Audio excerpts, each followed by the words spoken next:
Hello കൂട്ടുകാരെ, അപ്പം നമ്മൾ ഇന്ന് 6ാം ക്ലാസ്സിലെ സംസ്കൃതം 3ാമത്തെ പാഠം തൃതീയഃ പാഠഃ 3ാമത്തെ പാഠം ശാസ്ത്ര കൗതുകം, ശാസ്ത്രത്തിലെ കൗതുകങ്ങൾ എന്ന് പറയുന്ന ചാപ്റ്ററാണ് പഠിക്കാൻ പോകുന്നത്. ഓക്കെ, അപ്പോൾ നമുക്ക് നേരെ ചാപ്റ്ററിലേക്ക് കടക്കാം. അതിനു മുമ്പ് നിങ്ങൾ ഇതുവരെ ഈ ചാനൽ സബ്സ്ക്രൈബ് ചെയ്യാതെയാണ് വാച്ച് ചെയ്യുന്നതെങ്കിൽ ഒന്ന് സബ്സ്ക്രൈബ് ചെയ്ത് സപ്പോർട്ട് ചെയ്യണേ. ഓക്കെ, അപ്പോൾ അവിടെ നോക്കിക്കേ. അപ്പോൾ അവിടെ ആദ്യം നമുക്ക് കുറച്ച് ആമുഖമായിട്ട് ക്വസ്റ്റ്യൻസ് ചോദിച്ചിട്ടുണ്ട്. എന്താ ചോദിച്ചിരിക്കുന്നത്? ഭാരതസ്യ പ്രഥമഃ കൃത്രിമോപഗ്രഹഃ കഃ. അപ്പോൾ ഭാരതത്തിന്റെ പ്രഥമഃ ആദ്യത്തെ കൃത്രിമോപഗ്രഹം ഏതാണ്? കഹ ഏതാണെന്നാണ് ചോദിക്കുന്നത്. ഭാരതത്തിലെ ആദ്യത്തെ കൃത്രിമോപഗ്രഹം ഏതാണ്? അവിടെ ടെക്സ്റ്റ് ബുക്കിൽ തൊട്ടടുത്ത പേജിൽ തൊട്ടടുത്ത് തന്നെ അതിന്റെ പിക്ചർ ഉണ്ട്. ഏതാണ്? നമ്മുടെ ആര്യഭട്ടയാണ് അതിന്റെ ആൻസർ കേട്ടോ. ഇനി അടുത്ത ക്വസ്റ്റ്യൻ ചോദിച്ചിരിക്കുകയാണ്, ഏതത് നാം കഥം പ്രാപ്തം. അപ്പോൾ ഈ പേര് ഈ പേര് കഥം പ്രാപ്തം എങ്ങനെ കിട്ടി എന്നൊക്കെയാണ്. അപ്പോൾ ആര്യഭട്ട, അപ്പം നമ്മൾ നോക്കുക, അത് ഒരു ഒരു ശാസ്ത്രജ്ഞൻ്റെ ആര്യഭട്ടൻ എന്ന് പറയുന്ന, അപ്പോൾ അദ്ദേഹത്തിൻ്റെ പേരുമായിട്ട് അദ്ദേഹത്തോടുള്ള ബഹുമാനാർത്ഥം അദ്ദേഹത്തിൻ്റെ ഗ്രന്ഥത്തിൽ നിന്നുള്ളതായിരിക്കാം. അപ്പോൾ എങ്ങനെയാണ് കിട്ടിയത് നിങ്ങൾ ക്ലാസ്സിൽ ചർച്ച ചെയ്യുക. ഓക്കെ, ഇനി അടുത്ത് എന്താ പറയുന്നത്? സംസ്കൃത ഭാഷായാം നൈകേ വിജ്ഞാനോദ്ദീപകാഹ ഗ്രന്ഥാഹ വിദ്യന്തേ. അപ്പോൾ എൻ്റെ അർത്ഥം സംസ്കൃത ഭാഷയിൽ നൈകെ അനേകം വിജ്ഞാനോദ്ദീപക, അതായത് വിജ്ഞാനം പ്രദാനം ചെയ്യുന്ന, ഉദ്ദീപനം ചെയ്യുന്ന ഗ്രന്ഥാഹ വിദ്യന്തേ, ഗ്രന്ഥങ്ങൾ, ധാരാളം ഗ്രന്ഥങ്ങൾ ഉണ്ടെന്നാണ്. അപ്പോൾ സംസ്കൃത ഭാഷയിൽ നമുക്ക് അറിവ് പകർന്നു നൽകുന്ന ഒരുപാട് ഗ്രന്ഥങ്ങളുണ്ട്. തേ ഗ്രന്ഥാഹ തേഷാം കർത്താരശ്ച ലോകേ പ്രതിദാഹ ഭവന്തി. അപ്പോൾ എന്താ? തേ ഗ്രന്ഥാഹ, അപ്പോൾ ആ ഗ്രന്ഥങ്ങളും തേഷാം കർത്തരശ്ച എന്ന് വെച്ചാൽ ആ ഗ്രന്ഥങ്ങളും അവയുടെ കർത്താവ്, അതായത് രചയിതാക്കളും ലോകേ പ്രതിദാഹ ഭവന്തി, അപ്പോൾ ലോകത്തില് പ്രസിദ്ധരാണ്. അപ്പോൾ ഇതുപോലുള്ള ഗ്രന്ഥങ്ങളുണ്ട്. ആ ഗ്രന്ഥം എഴുതിയവരൊക്കെ ലോകത്തില് വളരെ പ്രസിദ്ധരാണ്. ഏതേഷു ഗ്രന്ഥേഷു വിദ്യമാനാഹ സർവേ ശ്ലോകാഹ അഭിവിജ്ഞാനദായകാഹ ഭവന്തി. അപ്പോൾ എന്താ? ഏതേഷു ഗ്രന്ഥേഷു, അപ്പോൾ ആ ഇത്തരത്തിലുള്ള ഗ്രന്ഥങ്ങളിലുള്ള അല്ലെങ്കിൽ ഈ ഗ്രന്ഥങ്ങളിലുള്ള വിദ്യമാനാഹ സർവേ ശ്ലോകാഹ, അതായത് എന്താ? അഭിവിജ്ഞാനദായകാഹ ഭവന്തി, അതായത് ഈ ഗ്രന്ഥങ്ങളിലുള്ള എല്ലാ ശ്ലോകങ്ങളും എന്താണ്? നമുക്ക് വിജ്ഞാനം, അറിവ് പകർന്നു നൽകുന്നവയാണ് എന്നാണ് അവിടെ പറയുന്നത്. തേഭ്യഃ ശ്ലോകദ്വയം പാഠേ അസ്മിൻ സമായോജിതം. അപ്പോൾ അത്തരത്തിലുള്ള അവയിൽ നിന്ന് ശ്ലോകദ്വയം, അപ്പോൾ തേഭ്യഃ അവയിൽ നിന്ന് ശ്ലോകദ്വയം, അതായത് അവയിൽ നിന്ന് ദ്വയം എന്ന് വെച്ചാൽ രണ്ട്, അപ്പോൾ 2 ശ്ലോകങ്ങൾ പാഠേ അസ്മിൻ സമായോജിതം, അപ്പോൾ ഈ പാഠത്തിൽ ഉൾപ്പെടുത്തിയിട്ടുണ്ട്. അപ്പോൾ അവയിൽ നിന്നുള്ള 2 ശ്ലോകങ്ങളാണ് ഈ പാഠത്തിൽ ഉൾപ്പെടുത്തിയിട്ടുള്ളത്. ഓക്കെ, അപ്പോൾ ഒന്നാമത്തെ ശ്ലോകം എന്താ താഴെ കൊടുത്തിട്ടുണ്ട്. എന്താണ് ഒന്നാമത്തെ ശ്ലോകം? അത് ആര്യഭടീയം എന്ന് പറയുന്ന ഗ്രന്ഥത്തിൽ നിന്ന് ഗണിതപാദഃ 1 എന്ന് പറഞ്ഞ അതിൽ നിന്നാണ് എടുത്തിട്ടുള്ളത് കേട്ടോ. അതാണ് അവിടെ താഴെ കൊടുത്തിരിക്കുന്നത്. അപ്പോൾ എന്താ? അപ്പോൾ ശ്ലോകം ഇങ്ങനെയാണ്. ഏകം ച, ഏകം എന്ന് പറഞ്ഞാൽ എത്രയാണ്? 1. ദശ ച, അപ്പോൾ ദശ എന്ന് പറഞ്ഞാൽ 10. അടുത്ത എത്രയാണ്? ച ശതം, ദശ എന്ന് പറഞ്ഞാൽ 10. അടുത്ത എത്രയാണ്? ശതം എന്ന് പറഞ്ഞാൽ 100. സഹസ്രം എന്ന് പറഞ്ഞാൽ എത്രയാണ്? 1000. ത്വയുധ നിയുതേ തഥാച പ്രയുധം, അടുത്താണ് എന്താണ്? ആയുധം എന്ന് പറഞ്ഞാൽ 10,000. നിയുധം, അതിനകത്ത് നിയുധം എന്ന് പറഞ്ഞാൽ എത്രയാ? ലക്ഷം, 1 ലക്ഷം. പിന്നെ അടുത്ത് പ്രയുധം എന്ന് പറഞ്ഞാൽ എത്രയാണ്? 10 ലക്ഷം. അപ്പോൾ സംസ്കൃതത്തിലെ ഈ അക്ഷരങ്ങളെ പറയുന്നതാണ് അവിടെ കൊടുത്തിരിക്കുന്നത്. പിന്നെ കോടി അർബുദം, അതായത് കോടി, അത് കഴിഞ്ഞ് നമുക്കറിയാം 10 ലക്ഷം കഴിഞ്ഞ് അടുത്ത് വരുന്നത് കോടിയാണ്. അത് കഴിഞ്ഞ് 10 കോടിയാണ് അർബുദം എന്ന് പറയുന്നത്. ഓക്കെ, അത് കഴിഞ്ഞ് വൃന്ദം എന്ന് പറഞ്ഞാൽ 100 കോടി എന്നാണ്. അപ്പോൾ വൃന്ദം സ്ഥാനം ദശഗുണം സ്യാദ്. അപ്പോൾ അതിൻ്റെ അർത്ഥം എന്ന് വെച്ചാൽ, അപ്പോൾ 1, 10, 100, 1000, ആയുധം, നിയുധം, പ്രയുധം, കോടി, അർബുദം, വൃന്ദം എന്നിങ്ങനെ നമ്മൾ ഓരോ സ്ഥാനത്തു നിന്ന് അടുത്ത സ്ഥാനത്തിലോട്ട് പോകുമ്പോൾ, അതായത് നമ്മൾ 1ൽ നിന്ന് 10ലോട്ട് പോകുന്നു, 10ൽ നിന്ന് 100ലോട്ട് പോകുമ്പോൾ എന്താണ്? സംഖ്യ 10 മടങ്ങ്, ദശഗുണം, അതായത് 10 നമ്മൾ മൾട്ടിപ്ലൈ ചെയ്യണം, ഗുണിക്കുകയാണ്. ഓരോന്നിൻ്റെ കൂടെ 1ൻ്റെ കൂടെ 10 ഗുണിക്കുമ്പോഴാണ് നമുക്ക് 10 കിട്ടുന്നത്, അല്ലെ? 10ൻ്റെ കൂടെ വീണ്ടും 10 മൾട്ടിപ്ലൈ ചെയ്യുമ്പോൾ ഗുണിക്കുമ്പോഴാണ് 100 കിട്ടുന്നത്. 100ൻ്റെ കൂടെ 10 ഗുണിക്കുമ്പോൾ 1000. അപ്പോൾ ഇങ്ങനെ, അതായത് 1ൽ നിന്നും അടുത്ത സ്ഥാനത്തേക്ക് പോകുമ്പോൾ സംഖ്യ 10 മടങ്ങ് വർദ്ധിക്കുന്നു എന്നാണ് ഇത്. അതായത് നമ്മൾ 10 മൾട്ടിപ്ലൈ ചെയ്യുന്നു. അപ്പോൾ ഇത് ഓരോ സ്ഥാനങ്ങൾ നമ്മൾ 1s, 10s, 100, 1000, 10,000 അങ്ങനെ പറയില്ലേ, അക്കങ്ങൾ നമ്മൾ വായിക്കുമ്പോൾ ആ ഒരു പ്രിൻസിപ്പിളാണ് ഇവിടെ പറയുന്നത്. ഓക്കെ, അതായത് ഓരോ സ്ഥാനങ്ങൾ, സംഖ്യകളുടെ സ്ഥാനവില തത്വമാണ് ഇവിടെ പറയുന്നത്. അതാണ് ഒന്നാമത്തെ ശ്ലോകം. അപ്പൊ മനസ്സിലായെന്ന് വിശ്വസിക്കുന്നു. അപ്പോൾ എന്താണ്, ഓരോ സ്ഥാനം കഴിയുമ്പോൾ നമ്മൾ സംഖ്യകളൊക്കെ വായിക്കുമ്പോൾ 1s 10s 100 എന്ന് പറയുന്ന ഓരോന്നും 10 വീതം ഗുണിച്ച് പോകുന്നതാണ്, ബാക്കിലോട്ട് പോകുന്നതാണെന്നാണ്. ഓക്കെ, ഇനി അടുത്ത പദച്ഛേദ, പദം ഛേദിച്ചെഴുതാൻ. അപ്പോൾ ഏതൊക്കെ വാക്കുകൾ ചേർന്ന? ഒന്നാമത്തത് ത്വയുത നിയുതേ എന്ന് വെച്ചാൽ തു അധികം അയുധ നിയുതേ എന്നുള്ള 2 വാക്കുകൾ, ഇത് രണ്ടും ചേർന്നിട്ടാണ് ത്വയുത നിയുതേ ഉണ്ടായിരിക്കുന്നത്. ഓക്കെ, ഇനി അടുത്ത വിഗ്രഹിച്ചെഴുതാണ്ടാണ്. വിഗ്രഹ അതെന്താണ്? അയുധ നിയുതേ എന്ന് വെച്ചാൽ അയുധം ച നിയുധം ച, ആയുധവും നിയുധവും എന്നുള്ളതാണ് ആയുധ നിയുദേഹ എന്ന് എഴുതിയിരിക്കുന്നത്. അടുത്ത് കോടി അർബുദ, അതായത് കോടിയും അർബുദവും ചേർന്നിട്ട്. അപ്പൊ കോടി ച അർബുദം ച അനയോ സമാഹാരഹ എന്ന് വെച്ചാൽ കോടിയുടെയും അർബുദത്തിന്റെയും സമാഹാരം, അവ രണ്ടും കൂടെ കൂടി ചേർന്നതാണ് എന്നാണ് അതിന്റെ അർത്ഥം. ഇനി അതിന്റെ തൊട്ടിപ്പുറത്തായിട്ട് ഒരു സംഖ്യ നമ്പർ സിസ്റ്റം ടേബിൾ ഒക്കെ തന്നിട്ടുണ്ട് അല്ലേ.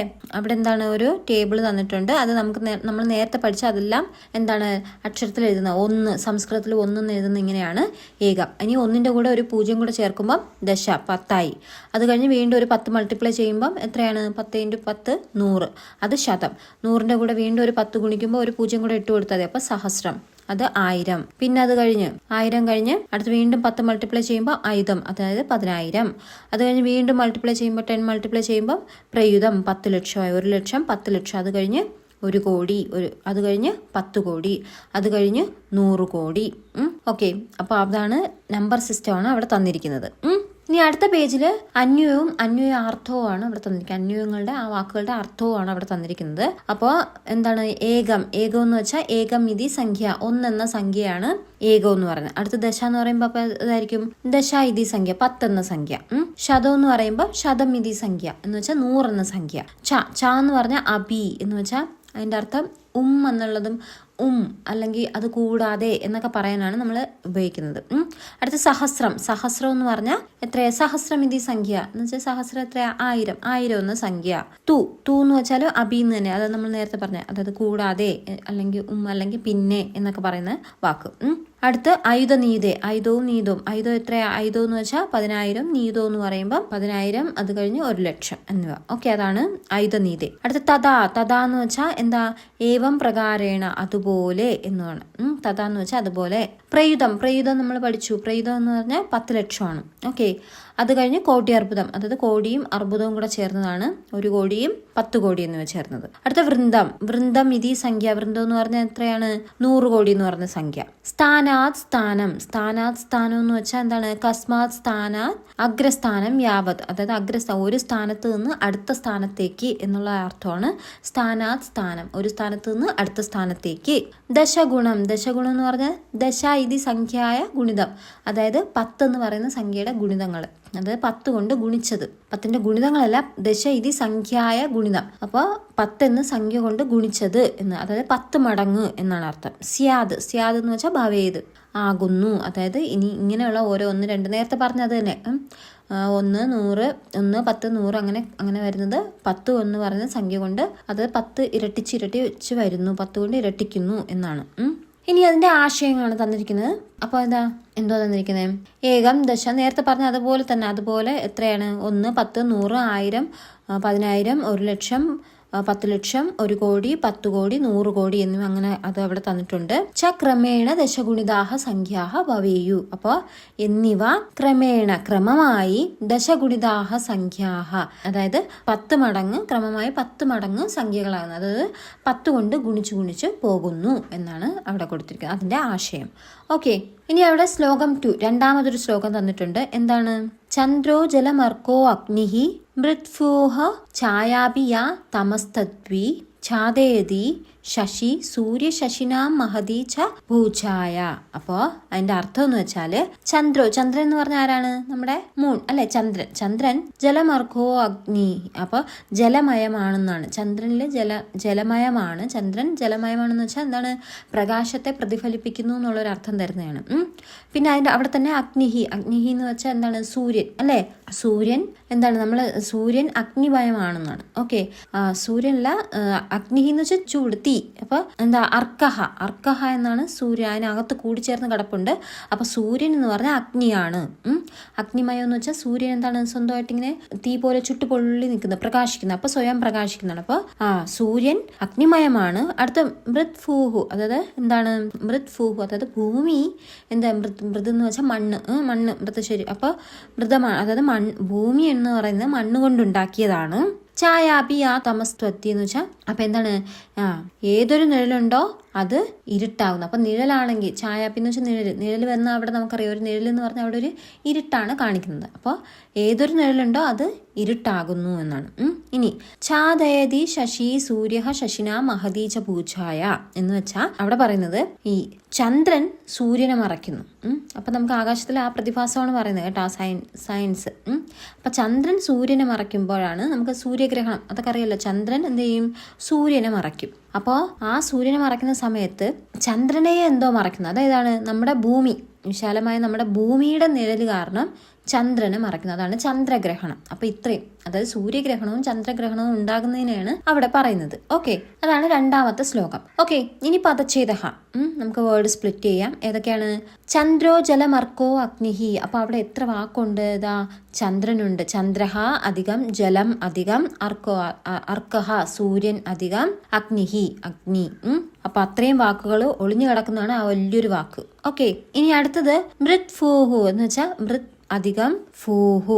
ഓക്കെ, ഇനി അടുത്ത ഛായാപി, അത് ഏതൊക്കെ രണ്ട് വാക്ക് ചേർന്ന ഛായ അധികം അപി. ഇനി തമസ്തദ്വി എന്ന് വെച്ചാൽ എന്താണ്? തമഹ അധികം തത് അധികം ഹി എന്നീ വാക്കുകൾ ചേർന്നിട്ടാണ് ഈ വാക്ക് ഉണ്ടായിരിക്കുന്നത്. ഓക്കെ, ഇനി അടുത്ത് ഈ കവിതയുടെ അന്വയവും അന്വയാർത്ഥങ്ങളാണ് പറയുന്നത്. അപ്പോൾ അതിലെ ഓരോ വാക്കുകളും ചന്ദ്രഹ എന്ന് പറഞ്ഞാൽ നമുക്കറിയാം ശശി എന്ന് പറയും, ചന്ദ്രൻ എന്നാണ്. ജലം എന്ന് വെച്ചാൽ അതിന്റെ അർത്ഥം ജലമയ എന്ന് വെച്ചാൽ ജലമയമാണ് അല്ലെങ്കിൽ തണുപ്പുള്ളതാണ്. അർക്കഹ എന്ന് വെച്ചാൽ സൂര്യൻ. ഇനി അഗ്നിഹി എന്ന് വെച്ചാൽ അഗ്നിമയം, അതായത് സ്വയം പ്രകാശിക്കുന്നു എന്നുള്ള അർത്ഥം. അപ്പോൾ അടുത്ത് ഫൂഹ എന്ന് വെച്ചാൽ എന്താണ്? ഭൂമി. അത് കഴിഞ്ഞ് മൃത് എന്ന് വെച്ചാൽ മൃന്മയി എന്ന് വെച്ചാൽ മണ്ണ് കൊണ്ടുണ്ടാക്കിയിട്ടുള്ളതാണ്, മണ്ണ് കൊണ്ടുണ്ടാക്കപ്പെട്ടതായിട്ടുള്ളത്.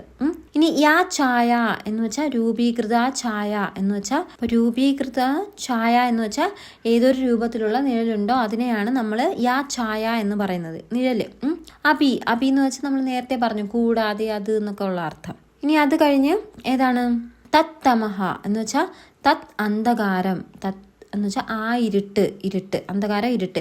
ഹി എന്ന് വെച്ചാൽ അസ്തിയേവ അതിൻ്റെ അർത്ഥം, അതായത് തന്നെയാണ് എന്ന്. അപ്പോൾ ശശി എന്ന് വെച്ചാൽ എന്താണ്? ചന്ദ്രഹ, നേരത്തെയും പഠിച്ചു, ചന്ദ്രനെയാണ് പറയുന്നത്. അടുത്ത സൂര്യന് ആദിത്യം എന്ന് പറഞ്ഞാൽ സൂര്യനാണ്, അപ്പൊ സൂര്യനെ എന്നാണ്. ഛാദയതി എന്ന് വെച്ചാൽ ആച്ഛാദയതി മറയ്ക്കുന്നു എന്നുള്ള അർത്ഥം. അടുത്ത് തത് സൂര്യഗ്രഹണം ഇതി എന്ന് വെച്ചാൽ അത് സൂര്യഗ്രഹണം എന്ന് വിളിക്കപ്പെടുന്നു. അടുത്ത മഹതി എന്ന് വെച്ചാൽ വിശാലമായ എന്നുള്ള അർത്ഥം. ഭൂഛായ എന്ന് വെച്ചാൽ ഭൂമ്യാഹ ഛായ, ഭൂമിയുടെ നിഴൽ. ശശിനം എന്ന് വെച്ചാൽ ചന്ദ്രം എന്ന് തന്നെ, ചന്ദ്രനെ എന്നാണ് പറയുന്നത്. ഛാദയതി എന്ന് വെച്ചാൽ ആച്ഛാദയതി മറയ്ക്കുന്നു എന്നുള്ള അർത്ഥം. തത് ചന്ദ്രഗ്രഹണം എന്ന് വെച്ചാൽ അതിനെ തത് ചന്ദ്രഗ്രഹണം ഇതി എന്ന് വെച്ചാൽ അതിനെ ചന്ദ്രഗ്രഹണം എന്ന് വിളിക്കുന്നു എന്നുള്ള അർത്ഥം. അത് ഓക്കെ. അപ്പം അന്വയം എഴുതാൻ പറഞ്ഞാൽ നമുക്ക് എന്ത് പറയാം?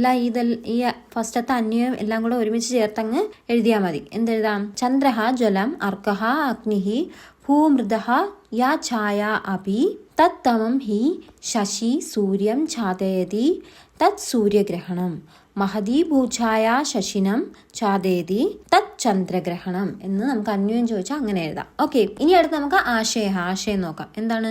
ചന്ദ്രഹ ജലമയ അസ്തി എന്ന് വെച്ചാൽ എന്താണ്? ചന്ദ്രൻ ജലമയമാണ്, അതായത് ചന്ദ്രൻ തണുപ്പുള്ളതാണെന്നാണ്. സൂര്യ അഗ്നിമയ അസ്തി, സൂര്യൻ എന്താണ്? അഗ്നിമയം, ചൂട്, തീയുള്ളത്. ഓക്കെ. ഭൂമിഹി മൃണമയി ഭവതി, ഭൂമി എന്ന് പറഞ്ഞാൽ മണ്ണ് കൊണ്ടുണ്ടാക്കപ്പെട്ടതാണ്. യഥാ ചന്ദ്രഹ സൂര്യം ആച്ഛാദയതി തഥാ ഭൂമേഹ കേഷുചിത് പ്രദേശേഷു ചന്ദ്രസ്യ ഛായ വ്യാപ്നോതി. അപ്പോൾ എന്ന് വെച്ചാൽ യഥാ ചന്ദ്രഹ സൂര്യം ആച്ഛാദയതി, അപ്പോൾ ചന്ദ്രൻ എന്താണ്? സൂര്യനെ മറയ്ക്കുമ്പോൾ അപ്പോൾ എന്ത് ചെയ്യും? അപ്പോൾ ഭൂമേഹ കേശുചിത് പ്രദേശേഷു ചന്ദ്രസ്യ ഛായ വ്യാപ്നോതി, അതെന്ന് വെച്ചാൽ അപ്പോൾ ഭൂമിയുടെ ചില ഭാഗങ്ങളിൽ ചന്ദ്രന്റെ നിഴല് വീഴുന്നു, ആ പ്രദേശങ്ങളിൽ ഇരുട്ട് അനുഭവപ്പെടുന്നു. അതാണ് തേഷു പ്രദേശേഷു അന്ധകാരഹ ദൃശ്യത, ആ പ്രദേശങ്ങളിൽ അന്ധകാരം അനുഭവപ്പെടുന്നു. തത് സൂര്യഗ്രഹണം, അതിനെയാണ് നമ്മൾ സൂര്യഗ്രഹണം എന്ന് പറയുന്നത്. യഥാ ഭൂമേഹ മഹതി ഛായ ചന്ദ്രം ചാതേതി തഥാ ചന്ദ്രേ അന്ധകാരം വ്യാപ്നോതി തത് ചന്ദ്രഗ്രഹണം. അപ്പൊ ഇനി ചന്ദ്രഗ്രഹണത്തെ കുറിച്ചാണ് അടുത്ത് പറഞ്ഞത്. യഥാ ഭൂമേഹ മഹതി ഛായ ചന്ദ്രം ചാതേതി, ഇനി എന്താണ്, ഭൂമിയുടെ വലിയ നിഴല് ചന്ദ്രനെ മറയ്ക്കുന്നു. അപ്പോൾ ചന്ദ്രനിൽ എന്ത് ചെയ്തു, ഇരുട്ടുണ്ടാവും. അതിനെയാണ് ചന്ദ്രഗ്രഹണം എന്ന് പറയുന്നത്. ഓക്കെ. ഏതേ ദ്വേ അവസ്ഥേ സൂര്യ ഭൂമി ചന്ദ്ര ച ഋജുരേഖാസ്ഥിതേഷു ഏവ സംഭവതഃ. അതായത് ഈ രണ്ട് അവസ്ഥകളും സംഭവിക്കുന്നത് എപ്പോഴാണ്, അതായത് സൂര്യൻ, ഭൂമി, ചന്ദ്രൻ എന്നിവ ഒരേ നേർരേഖയിൽ വരുമ്പോൾ മാത്രമാണ് ഈ രണ്ട് അവസ്ഥകൾ, അതായത് സൂര്യഗ്രഹണവും ചന്ദ്രഗ്രഹണവും നടക്കണമെങ്കിൽ സൂര്യനും ഭൂമിയും ചന്ദ്രനും നേർരേഖയിൽ വരണം എന്നുള്ളതാണ് അവിടെ അർത്ഥമാക്കുന്നത്. Okay, clear. ഇത് കുറച്ച് സയൻറ്റിഫിക് ഫാക്റ്റാണ്. നിങ്ങൾക്ക് പെട്ടെന്ന് മനസ്സിലാക്കാൻ ബുദ്ധിമുട്ടാണെങ്കിൽ കുറച്ച് 2-3 പ്രാവശ്യം റിപ്പീറ്റ് ചെയ്ത് മനസ്സിൽ സങ്കല്പിച്ച് അല്ലെങ്കിൽ വരച്ചൊക്കെ നോക്കി പഠിക്കുക. ഓക്കെ. ഇനി അടുത്ത് നമുക്ക് പഠന പ്രവർത്തനങ്ങളാണ്. പഠന പ്രവർത്തനങ്ങളിലേക്ക് പോകാം. എന്താണ്, കോഷ്ടാത് പദാനി ചിത്വ യഥോചിതം പൂരയതു. അപ്പോൾ അവിടെ എന്താണ്, ബ്രാക്കറ്റിൽ കുറച്ച് വാക്കുകൾ തന്നിട്ടുണ്ട്, എന്നിട്ട് താഴെ കുറച്ച് ചിത്രങ്ങളും തന്നിട്ടുണ്ട്. അപ്പോൾ ആ ബ്രാക്കറ്റിൽ നിന്ന് അനുയോജ്യമായ പദങ്ങൾ തിരഞ്ഞെടുത്ത് ചിത്രത്തിന് താഴെ എഴുതുക. അപ്പോൾ ആദ്യം നമുക്ക് എന്താ തന്നിട്ടുള്ളത്, സൂര്യൻ്റെ ചിത്രമാണ് അല്ലേ. അപ്പോൾ സൂര്യൻ്റെ ചിത്രമാണെങ്കിൽ നമുക്ക് ബ്രാക്കറ്റിൽ നിന്ന് ഏതെടുക്കാം, സൂര്യഹ എന്നെടുക്കാം. അപ്പോൾ സൂര്യൻ. ഇനി അടുത്ത് ഭൂമിയുടെ ചിത്രമാണെങ്കിൽ അതിനെന്താ കൊടുക്കുന്നത്, ഭൂമിഹി, ഭൂമി. ഈ ചന്ദ്രഹ എന്ന് പറയുമ്പോൾ ബാക്കിയുള്ളത് ചന്ദ്രഹ മാത്രമാണ്, അത് ചന്ദ്രന്റെ ചിത്രമാണ്. ഓക്കെ. അപ്പൊ നമുക്കിതൊക്കെ തിരിച്ചറിയാൻ കഴിയുന്നുണ്ടോ എന്ന് അറിയാനുള്ള ഒരു ആക്ടിവിറ്റിയാണത്. ഓക്കെ. അപ്പോൾ ഇനി അടുത്ത് സംഖ്യകൾ പൂർത്തിയാക്കാൻ. അപ്പോൾ ഇതും ഒരു ഇമ്പോർട്ടൻറ്റ് ക്വസ്റ്റ്യൻ ആണ്, പരീക്ഷയ്ക്ക് ചോദിക്കാൻ ചാൻസ് ഉണ്ട്. അപ്പോൾ കോഷ്ടകാത് ഉചിതാനി പദാനി ഉപയോഗിച്ച് പൂരയതു. അപ്പോൾ ഈ ബ്രാക്കറ്റിൽ നിന്ന് നേരത്തെ പറഞ്ഞ പോലെ അനുയോജ്യമായ പദങ്ങൾ തിരഞ്ഞെടുത്ത് എഴുതാനാണ് പറയുന്നത്. അവിടുത്തെ നോക്കിക്കേ, ഏതൊക്കെ ബ്രാക്കറ്റിൽ തന്നിട്ടുള്ളത്, ശതം എന്ന് പറഞ്ഞാൽ എത്രയാണ്, 100. നിയുതം എന്ന് പറഞ്ഞാൽ എത്രയാണ്, 1,00,000 ആണ്. അയുധം എന്ന് പറഞ്ഞാൽ 10,000. ദശ 10, സഹസ്രം 1000, ഏകം 1. അപ്പം നമുക്കിവിടെ നോക്കിയേ, ഫസ്റ്റ് തന്നിട്ടുള്ളത് 1 എന്നാണ്. 1 എന്നുള്ളതിന് അപ്പം നമ്മൾ ഏതെടുത്ത് എഴുതും, 1 എന്ന് പറയുന്നത് സംസ്കൃതം ഏതാ, ഏകം. അപ്പം ഏകം എഴുതും. ഇനി രണ്ടാമത് 1ഉം 0ഉം, അതായത് 1ഉം 0ഉം വന്നാൽ 10, 10 ഏതാണ്, ദശ 10. ഓക്കെ. ഇനി അടുത്ത് 1ഉം 2 0, അതായത് 100 എന്ന് പറയുമ്പോൾ ശതം എടുത്തെഴുതുക. അടുത്ത് 1ഉം 3 0, അപ്പോൾ 1000 ആയി. 1000 ഏതാണ് സംസ്കൃതം, സഹസ്രം, അത് എടുത്തെഴുതുക. ഓക്കെ. ഇനി അടുത്ത് 1ഉം 4 0 ആകുമ്പോൾ നമ്മൾ എങ്ങനെ വായിക്കാം, 1s, 10s, 100, 1000, 10,000. ബാക്കിലോട്ട് അവസാനം കിടക്കുന്ന 0ത്തിൽ നിന്ന് നമ്മൾ താഴത്തോട്ട് മാത്സിൽ പഠിക്കത്തില്ലേ, ബാക്കിലോട്ട് 1s, 10s, 100, ഒറ്റ, 10, 100, 1000, 10,000 എന്ന് മലയാളത്തിൽ പറയും. അത് അങ്ങനെ നോക്കിയാൽ മതി. അപ്പം നമുക്ക് കിട്ടും എത്രയാ, ഫസ്റ്റ് ഒരു 0 ഉണ്ട്, 1s, 10s, 100, 1000, 10,000 എന്ന് പറയുമ്പോൾ അതിനേതാണ് ആയുധം, 10,000. ഇനി അടുത്ത് 1ഉം എത്ര 0, 2, 3, 2, 5 0. അപ്പൊ നമുക്ക് എങ്ങനെ ഞെട്ടത്തുനിന്ന് പോയിക്കോ, 1s, 10s, 100, 1000, 10,000, lakh. അപ്പോൾ 1,00,000 എന്നുള്ളതിന് നിയുതം എന്നുള്ളതാണ്. അപ്പോൾ അതും ബ്രാക്കറ്റിൽ നിന്ന്, ബാക്കി അവിടെ കിടക്കുന്ന നിയുതമാണ്, അതങ്ങ് എടുത്ത് എഴുതിയാൽ മതി. ഓക്കെ. അപ്പം അത് ഒരു പരീക്ഷയ്ക്ക് പോസിബിൾ ക്വസ്റ്റ്യൻ ആണ്. ഇനി അടുത്ത ക്വസ്റ്റ്യൻ, ഇത് വെരി വെരി ഇമ്പോർട്ടൻ്റ് ആണ്. ഇതും പരീക്ഷയ്ക്ക് ചോദിക്കാൻ പറ്റിയ ഒരു ക്വസ്റ്റ്യൻ ആണ്. ഓക്കെ. എന്താ പറയുന്നത്, ഉദാഹരണാനുസാരം വാക്യാനി പൂരയതു. ഉദാഹരണം തന്നിട്ടുണ്ട്, അതനുസരിച്ച് വാക്യം പൂരിപ്പിക്കാനാണ് പറയുന്നത്. അപ്പോൾ ഒന്നാമത് ഉദാഹരണം തന്നിട്ടുള്ള ഡാഷ് ഫലം പദ്ധതി. അപ്പോൾ എന്താണ്, അപ്പോൾ ഇതെന്ന് പറഞ്ഞാൽ എന്നിട്ട് ബ്രാക്കറ്റിനകത്ത് വൃക്ഷ എന്ന് വെച്ചാൽ എന്താ, വൃക്ഷം, മരം. അപ്പം അവിടെ തന്നിട്ടുള്ള ഡാഷ് ഫലം പദ്ധതി എന്ന് പറഞ്ഞാൽ എന്താണ്, പഴം വീഴുന്നു എന്നാണ്. അപ്പൊ പഴം വീഴുന്ന എവിടെ നിന്നാണ്, അപ്പൊ വൃക്ഷ, ഹിന്റ് തന്നിട്ടുണ്ട് വൃക്ഷം. അപ്പൊ വൃക്ഷത്തിൽ നിന്ന് അല്ലെങ്കിൽ മരത്തിൽ നിന്ന് പഴം വീഴുന്നു എന്നുള്ളത്. അപ്പോൾ മരത്തിൽ നിന്ന് എന്ന് പറയാൻ നമുക്ക് ഉപയോഗിക്കുന്ന വൃക്ഷ എന്നല്ല, അതിനെന്താണ്, വൃക്ഷാത്. ആ വൃക്ഷഹല അനുസർഗം മാറ്റിയിട്ട് ഒരാടയാളവും താഴത്തൊരു വരയും കൊടുത്താൽ മതി. അപ്പോൾ വൃക്ഷാത് എന്നാണ്. അപ്പോൾ വൃക്ഷാത് എന്ന് പറഞ്ഞാൽ എന്താണ്, മരത്തിൽ നിന്ന് എന്നുള്ള അർത്ഥം, മരത്തിൽ നിന്ന് പഴം വീഴുന്നു. ഓക്കെ. ഇനി അടുത്ത് അതുപോലെ തൊട്ട് താഴെ തന്നിട്ടുണ്ട്, എന്താണ് തന്നിട്ടുള്ളത്, സഹ ഡാഷ് ആഗച്ഛതി. ഓക്കെ. അപ്പൊ സഹ എന്ന് പറഞ്ഞാൽ അവൻ, ഡാഷ് ആഗച്ഛതി എന്ന് പറഞ്ഞാൽ വരുന്നു. അപ്പോൾ ബ്രാക്കറ്റിനകത്ത് ഗ്രന്ഥാലയ എന്ന് തന്നിട്ടുണ്ട്. അപ്പൊ നേരത്തെ വൃക്ഷ തന്നപ്പോൾ വൃക്ഷാത് എഴുതി. അപ്പൊ ഗ്രന്ഥാലയ എന്ന് പറയുമ്പോൾ ഗ്രന്ഥാലയാത് എന്നെഴുതാം. ഓക്കെ. അപ്പോൾ അതായത് അവൻ ഗ്രന്ഥശാലയിൽ നിന്ന് വരുന്നു എന്നാണ്. ഓക്കെ. അപ്പോൾ ഇൽ നിന്ന് എന്നുള്ളതിന് നമുക്ക് ഒരു അവസാനം ചേർക്കേണ്ട ആത് എന്നാണ്. അപ്പോൾ ഗ്രന്ഥാലയ എന്ന് പറയുമ്പോൾ ഗ്രന്ഥാലയാത്. അപ്പോൾ അവൻ ഗ്രന്ഥശാലയിൽ നിന്ന് വരുന്നു. അടുത്ത് ബ്രാക്കറ്റിനകത്ത് ആകാശഹ എന്നാണ് ബ്രാക്കറ്റ് എന്ന്. അപ്പോഴേ നമുക്ക് മനസ്സിലാവും എന്തായിരിക്കും വരേണ്ടത്, ആകാശാത് എന്നാണ് വരുന്നത്. ഓക്കെ, അപ്പോൾ നമുക്ക് ബ്രാക്കറ്റിനകത്ത് എന്താ തന്നിരിക്കുന്നത്, ഡാഷ് തോയം പദ്ധതി എന്ന് വെച്ചാൽ എന്താ, തോയം പദ്ധതി എന്ന് വെച്ചാൽ വെള്ളം വീഴുന്നു അല്ലെങ്കിൽ മഴ പെയ്യുന്നു എന്നുള്ള അർത്ഥമാണ്. അപ്പോൾ എവിടെ നിന്നാണ്, ആകാശത്തിൽ നിന്ന് മഴ പെയ്യുന്നു. അപ്പോൾ നമുക്ക് എങ്ങനെ എഴുതാം, ആകാശഹ മാറി ആകാശാത് എന്നാവും. ഓക്കെ, ഇനി അടുത്ത് ബഹിഹി ഡാഷ് ബഹിഹി ആഗച്ഛതി. ബഹിഹി എന്ന് വെച്ചാൽ പുറത്തേക്ക്, ആഗച്ഛതി എന്ന് വെച്ചാൽ വരുന്നു. അപ്പോൾ ബ്രാക്കറ്റിനകത്ത് എന്താ തന്നിട്ടുള്ളത്, നിലയഹ എന്ന് വെച്ചാൽ എന്താണ്, നിലയഹ എന്ന് വെച്ചാൽ വീട് എന്നാണ്. അപ്പോൾ വീട്ടിൽ നിന്ന് പുറത്തേക്ക് വരുന്നു. അപ്പോൾ എന്താ പറയുക നമുക്ക്, നിലയഹ എന്താ മാറും, നിലയാത്. അപ്പോൾ നിലയാത് ബഹിഹി ആഗച്ഛതി, അതായത് വീട്ടിൽ നിന്ന് പുറത്തേക്ക് വരുന്നു എന്നുള്ളത്. ഓക്കെ, അപ്പോൾ ഇത്രയേ ഉള്ളൂ. അത് സിമ്പിളാണ്, പരീക്ഷയ്ക്ക് ചോദിക്കാൻ നല്ല ചാൻസ് ഉള്ള ക്വസ്റ്റ്യൻ ആണ്, ഈസി ആയിരിക്കും. ഓക്കെ, ഇനി അടുത്ത ക്വസ്റ്റ്യൻ എന്താണ്, യഥോചിതം യോജയതു. ഇതും പരീക്ഷയ്ക്ക് വരാൻ ചാൻസ് ഉള്ള ഇമ്പോർട്ടൻറ്റ് ക്വസ്റ്റ്യൻ ആണ്. യഥോചിതം യോജയതു. അപ്പോൾ എന്താണ്, ചേരുംപടി ചേർത്ത് എഴുതാനാണ്. അപ്പോൾ നമുക്ക് ഫസ്റ്റ് തന്നിട്ടുണ്ട് ആര്യഭടീയം. നമുക്ക് ആ പേരിൽ തന്നെ ഉണ്ട്. അപ്പോൾ അവിടെ ഫസ്റ്റ് തന്നിട്ടുള്ള ഗ്രന്ഥമാണ്, ഗ്രന്ഥ ആര്യഭടീയം തന്നിട്ടുണ്ട്. നമ്മൾ ഇനി അതിൻ്റെ രചയിതാവ് ആരെന്നാണ് ഇപ്പുറത്തുനിന്ന് കണ്ടെത്തേണ്ടത്. അപ്പോൾ ആര്യഭടീയം ആ പേരിൽ തന്നെ ഉണ്ട്, ഓർത്തു വെച്ചോ, ആര്യഭടക. ഓക്കെ, അപ്പോൾ ആര്യഭടീയം എഴുതിയത് ആര്യഭടനാണ്. ഓക്കെ, അടുത്ത ലീലാവതി എഴുതിയിരിക്കുന്നത് വാഗ്ഭടയാണോ? അല്ല, ലീലാവതി എഴുതിയിരിക്കുന്നത് ഭാസ്കരാചാര്യരാണ് കേട്ടോ. ഭാസ്കരഹ എന്നുള്ളതാണ് വരേണ്ടത്. ഇനി അഷ്ടാംഗഹൃദയമാണ് നമ്മുടെ വാഗ്ഭടക എഴുതിയിട്ടുള്ളത്. അപ്പോൾ അഷ്ടാംഗഹൃദയമാണ് വാഗ്ഭടൻ. അപ്പോൾ അത് ചേർക്കുക.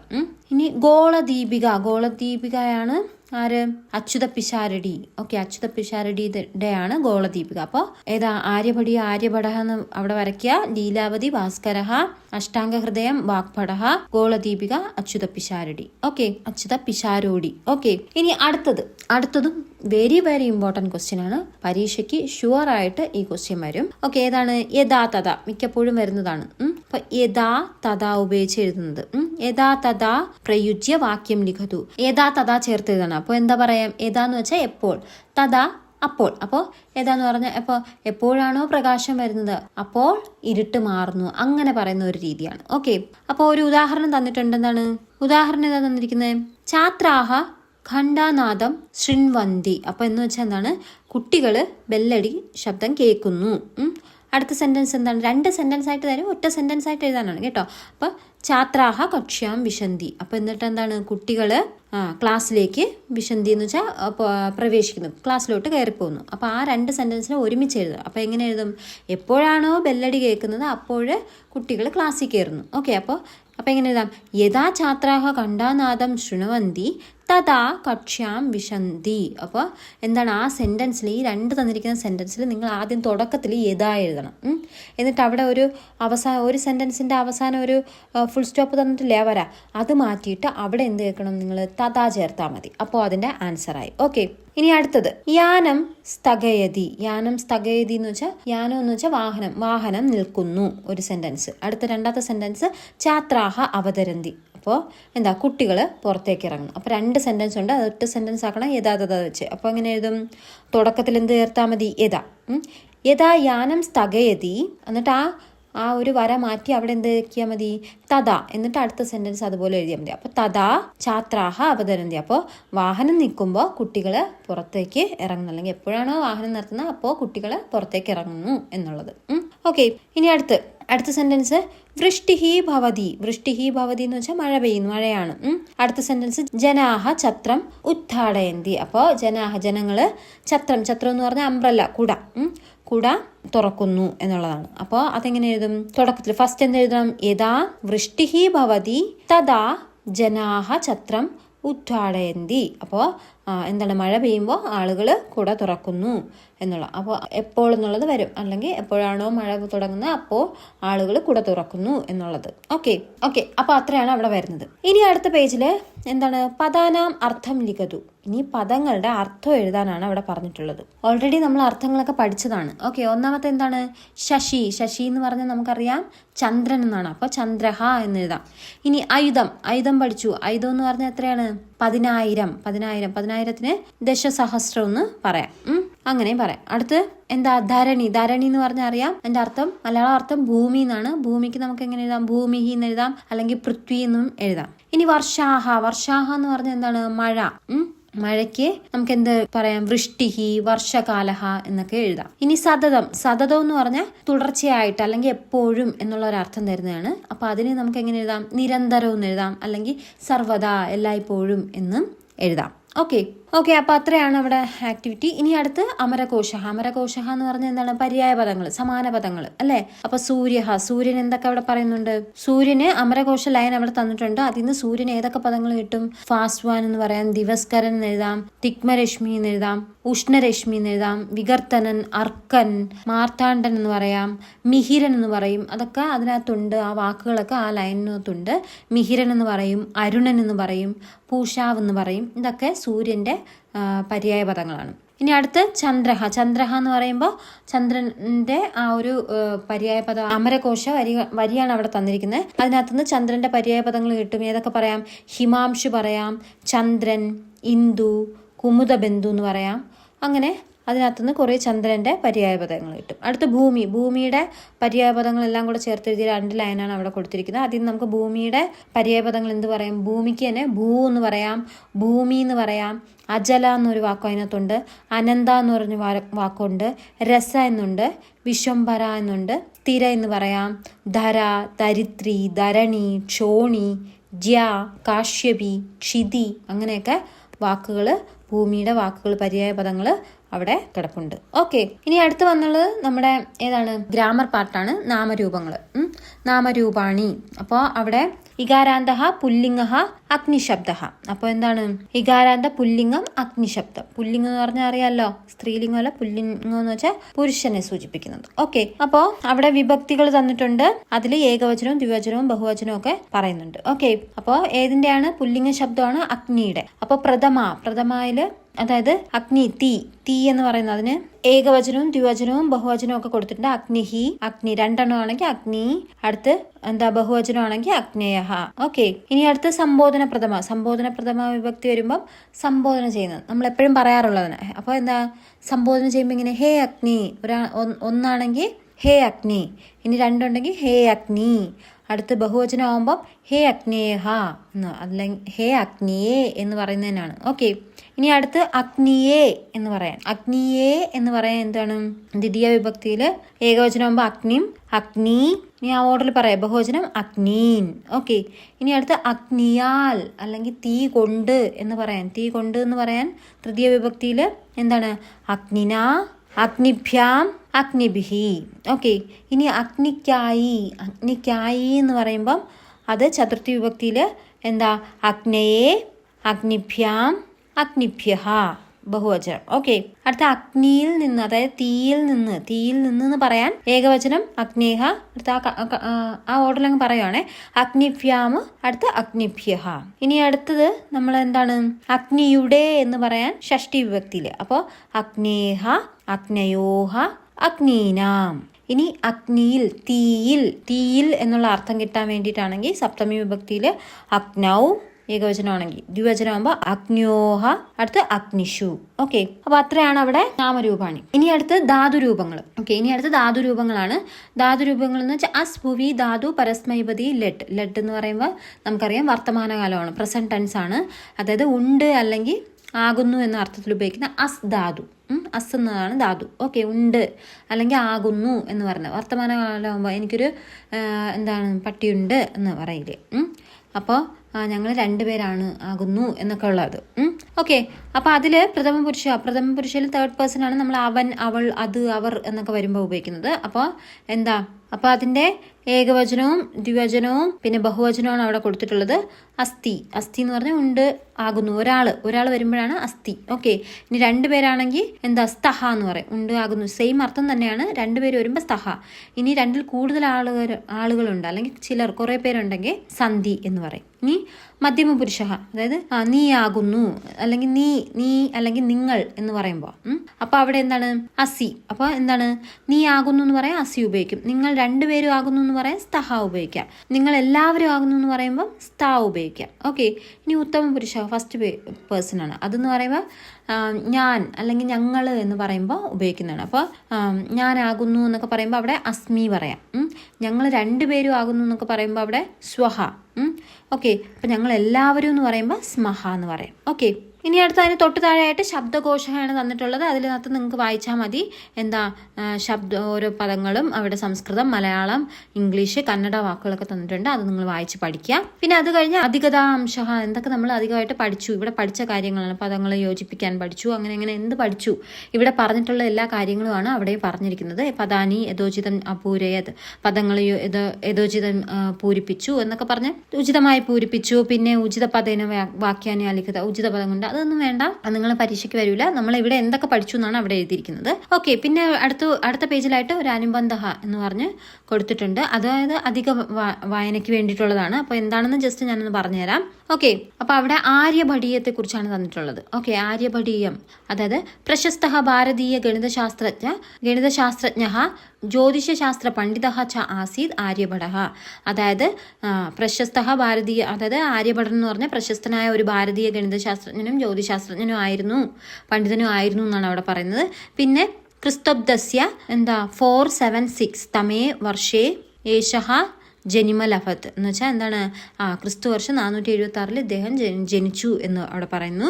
പിന്നെന്താണ് തേന ഗണിത ജ്യോതിശാസ്ത്ര വിഷയെ ലിഖിത ഗ്രന്ഥ ഭവതി ആര്യഭടീയം. അപ്പോൾ അദ്ദേഹത്തിന്റെ ഗണിത ജ്യോതിശാസ്ത്ര വിഷയങ്ങളെ കുറിച്ച് അദ്ദേഹം എഴുതിയ ആ ഗ്രന്ഥമാണ്, അദ്ദേഹത്തിന്റെ ഗ്രന്ഥമാണ് ആര്യഭടീയം. ഓക്കെ, ഗ്രന്ഥേ അസ്മിൻ ചത്വാര ഖണ്ഡാഹ സന്ധി എന്ന് വെച്ചാൽ ഈ ഗ്രന്ഥത്തില് 4 ഖണ്ഡങ്ങൾ, അതായത് 4 ഭാഗങ്ങൾ ഉണ്ട് എന്നാണ് പറഞ്ഞിരിക്കുന്നത്. ഓക്കെ, അപ്പൊ അത്രയേ ഉള്ളൂ. ജസ്റ്റ് നമ്മൾ അധികം അറിഞ്ഞിരിക്കാൻ വേണ്ടിയിട്ടുള്ളതാണ്. പിന്നെ അവിടെ ഒരു ആക്ടിവിറ്റി പോലെ തന്നിട്ടുണ്ട്. അധോദത്തം ചിത്രം അധികൃത്യ ചർച്ചാങ്കരുത്. അവിടെ ഒരു ചിത്രം തന്നിട്ടുണ്ട്. ആ ചിത്രത്തെക്കുറിച്ച് ക്ലാസ്സിൽ ചർച്ച ചെയ്യാനാണ്. ആ ചിത്രമൊക്കെ നോക്കിയിട്ട് നിങ്ങൾ ക്ലാസ്സിൽ ചിലപ്പോൾ ടീച്ചർ ചർച്ച ചെയ്യിപ്പിക്കുമായിരിക്കും. ഓക്കെ, ജസ്റ്റ് ഒന്ന് ചർച്ച ചെയ്യാനാണ് ആ ചിത്രത്തെക്കുറിച്ച്. ഓക്കെ, അത്രയേ ഉള്ളൂ. അപ്പോൾ ഇത്രയാണ് നമ്മുടെ 6ാം ക്ലാസ്സിലെ സംസ്കൃതത്തിലെ 3rd ചാപ്റ്റർ ശാസ്ത്ര കൗതുകം എന്ന് പറയുന്ന ചാപ്റ്ററിൽ വരുന്നത്. അപ്പോൾ നമ്മളിപ്പോൾ ചാപ്റ്ററും പറഞ്ഞിട്ടുണ്ട്, ഡിസ്കസ് ചെയ്തു. അതിലെല്ലാ ആക്ടിവിറ്റികളും നമ്മൾ ചെയ്തിട്ടുണ്ട്. അപ്പോൾ നിങ്ങൾ പരീക്ഷയ്ക്ക് ഇമ്പോർട്ടൻ്റ് ആയിട്ടുള്ളതൊക്കെ ഉണ്ട് ഇതിനകത്ത്. ഈ ചാപ്റ്ററിൽ നിന്ന് നല്ല കുറേ ക്വസ്റ്റ്യൻസ് വരാൻ ചാൻസ് ഉണ്ട്. അപ്പോൾ അതൊക്കെ നന്നായിട്ട് പഠിക്കുക. അപ്പോൾ നിങ്ങൾക്ക് ഈ വീഡിയോ ഇഷ്ടമായിട്ടുണ്ടെങ്കിൽ വീഡിയോ ലൈക്ക് ചെയ്യാനും ചാനൽ സബ്സ്ക്രൈബ് ചെയ്യാനും പിന്നെ നിങ്ങളുടെ വിലയേറിയ അഭിപ്രായങ്ങൾ കമൻ്റായിട്ട് രേഖപ്പെടുത്താനും മറക്കണ്ട. അപ്പോൾ അടുത്ത വീഡിയോയിൽ വീണ്ടും കാണുന്നവരേക്കും this is me Diba Jarvi signing of.